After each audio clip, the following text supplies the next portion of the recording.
Osvajanje titula Evropske prestonice kulture i omladinske prestonice Evrope u istoj godini nijednom gradu još nije pošlo za rukom, rekao je gradonačelnik Novog Sada Miloš Vučević i poručio da je ovo zajednički uspeh čitavog tima koji čine pojedinci, organizacije i institucije.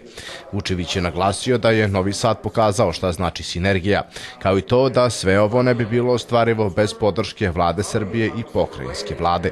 Danas puna srca možemo da izađemo pred publiku i da upoznamo i domaću, ali i međunarodnu javnost, obzirom da je ovde veliki broj diplomatsko pozvanih predstavnika.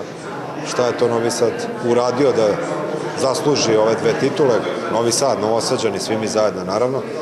I svakako da napravimo jedan prikaz naše strategije, našeg plana za naredni period, tako da dobra prilika za nas da pokažemo ono što spremamo, a imamo šta da pokažemo.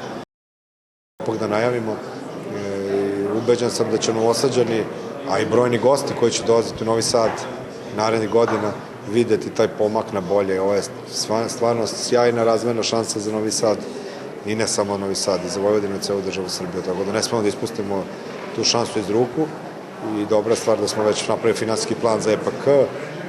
Čeka nas osnivanje fondacije koja će se baviti tim stvarima, imamo projektovan budžet, moramo naravno se trudimo da obezbedimo ta sredstva, a za sad ide sve ok, dobro, kako i treba. I u konstantnom smo kontaktu i sa Briselom koji, da kažem, prati razvoj tih projekata koje smo dobili da prezentujemo Evropi i 19. i 2021. godine. Predsednik organizacionog odbora Novi Sad 2021 Nemanja Milenković istakao je da je projekat EPK 2021 od nacionalnog značaja koji nema samo dimenziju kulture, već je, kako je rekao, u njemu i šansa za razvoj. Ta transformacija već da se zapravo nešto razvija kroz kulturu, u slučaju Evropske prestonice kulture, ili kroz titulu Omladinske prestonice Evrope, gde su omladinske politike opet s druge strane u centru, jeste nešto što vrlo retko ili ne bi se dešavalo na taj način kako će se desiti, nadam se, kroz ovu titulu. Ono što je dobro jeste da, kažem, i u kontekstu ne samo transformacije ovih nekoliko parametra, vidjet ću i u kontekstu brendiranja, odnosno pozicioniranje grada i njegovog građanja imidža jeste fantastična stvar, ne samo zbog turista koji očekujem da će doći u velikom broju, već i potencijalno dugoročno investitora koji bi baš u Novom Sadu želeli da budu.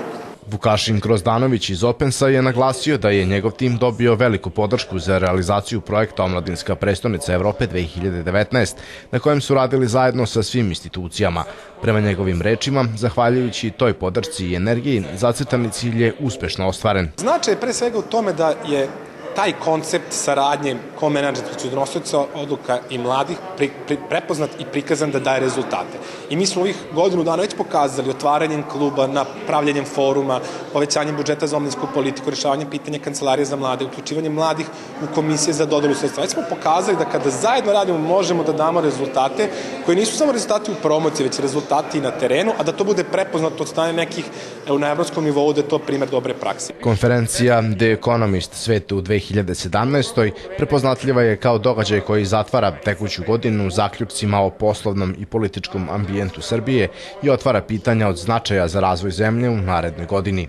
Kroz panele, prezentacije i studije slučaja, isteknuti predstavnici poslovne, ekonomske, diplomatske i političke javnosti obradili su teme i odgovarali na pitanja šta Srbiju čeka u 2017. godini, kada su u pitanju evropske integracije, region i saradnja na Balkanu, migrantske krize, kao i to kakve su energetske perspektive regiona i šta će se dešavati sa regionalizacijom Srbije.